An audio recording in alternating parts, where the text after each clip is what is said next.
শতদল স্বীকৃতিপ্ৰাপ্ত সৰুপেটা শাখা সাহিত্য সভাৰ দ্বিবাৰ্ষিক অধিৱেশনখন যোৱা 25 ডিচেম্বৰত সৰুপেটা সাহিত্য সভা ভৱনত অনুষ্ঠিত হৈ যায়। বিশিষ্ট অতিথি হিচাপে উপস্থিত থাকে পৰ্যবেক্ষক জিলা সাংগঠনিক সম্পাদক ডক্টৰ আব্দুল কুদ্দুছ সিকদাৰ ডাঙৰীয়াকে আদি কৰি বহু কেইগৰাকী গণ্যমান্য ব্যক্তি। ইয়াৰ ভিতৰত নাম ল'ব লাগিব আমাৰ ভৱানীপুৰ সমষ্টিৰ প্ৰাক্তন বিধায়ক ডক্টৰ মনোৰঞ্জন দাস ডাঙৰীয়া, আমাৰ সকলোৰে চিৰপৰিচিত ব্যক্তি তথা বিশিষ্ট লেখক সাহিত্যিক শিক্ষক ৰামকৃষ্ণ তালুকদাৰদেৱ, মাধৱ পাটোৱাৰী ডাঙৰীয়া, দীননাথ বৰ্মন, প্ৰবোধ কুমাৰ শৰ্মা, কনক চন্দ্ৰ ডেকা, অৰবিন্দ বৰ্মন, যোগেন বৰ্মনকে আদি কৰি ভালেসংখ্যক ব্যক্তি। এই অনুষ্ঠানটোত যোগেন বৰ্মনক সভাপতি, দ্বিজেন্দ্ৰ দাসক উপসভাপতি আৰু চম্পক কুমাৰ দাসক সম্পাদক হিচাপে লৈ 21জনীয়া এখন নতুনকৈ কমিটিও গঠন কৰা হয়।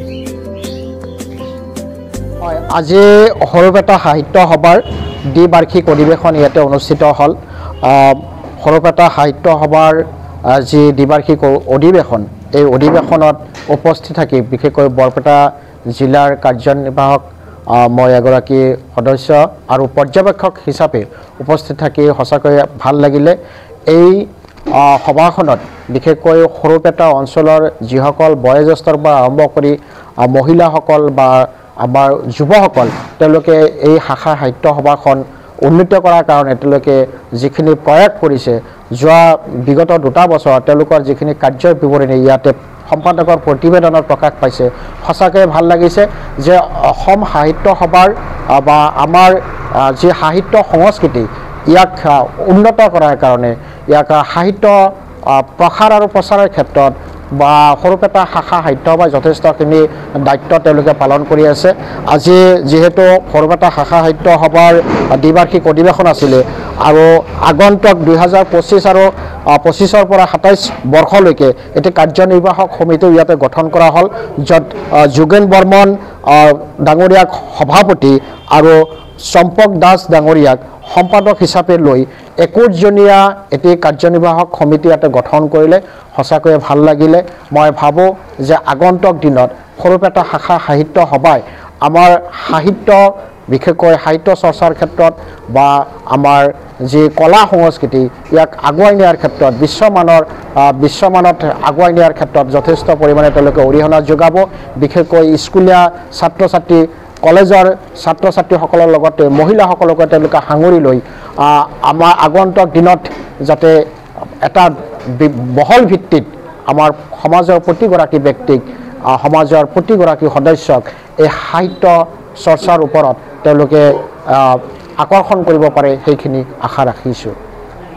আগন্তুক সাহিত্য সভা পাঠশালা হৈ আছে, কি ক'ব?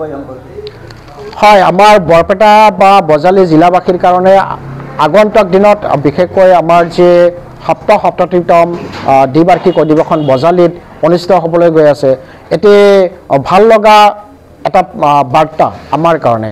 আৰু সঁচাকৈয়ে আমাৰ বৰপেটা জিলাৰ অন্তৰ্গত যিমানসমূহ শাখা আছে, জিলা সাহিত্য সভাকে ধৰি ইয়াৰ সাহিত্য সভাৰ লগত জড়িত প্ৰতিগৰাকী ব্যক্তিক সঁচাকৈয়ে আপ্লুত হৈছে যে আমাৰ বৰপেটা জিলাৰ বা অবিভক্ত বৰপেটা জিলা বা বজালী পাঠশালা অধিৱেশনত আমি এগৰাকী সৈনিক হিচাপে কাম কৰাৰ কাৰণে প্ৰত্যেকে আগবাঢ়ি আহিছে।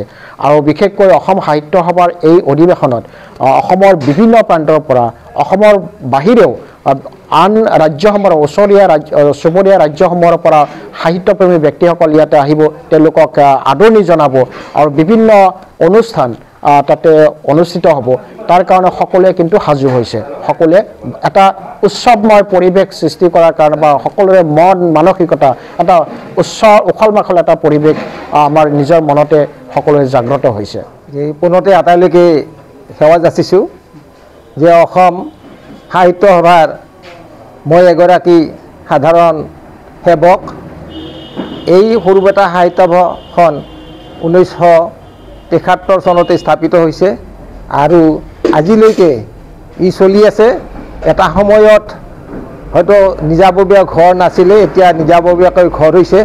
নিজাববীয়াকৈ ঘৰ নথকা সময়ৰ পৰা এই সাহিত্য সভাৰ জৰিয়তে আমাৰ উঠি অহা চামক লগতে শিশুবিলাকক সকলোৰে কাৰণে সাহিত্যৰ কাৰণে আগবঢ়াই অনাৰ কাৰণে ই যত্ন কৰি আহি আছে।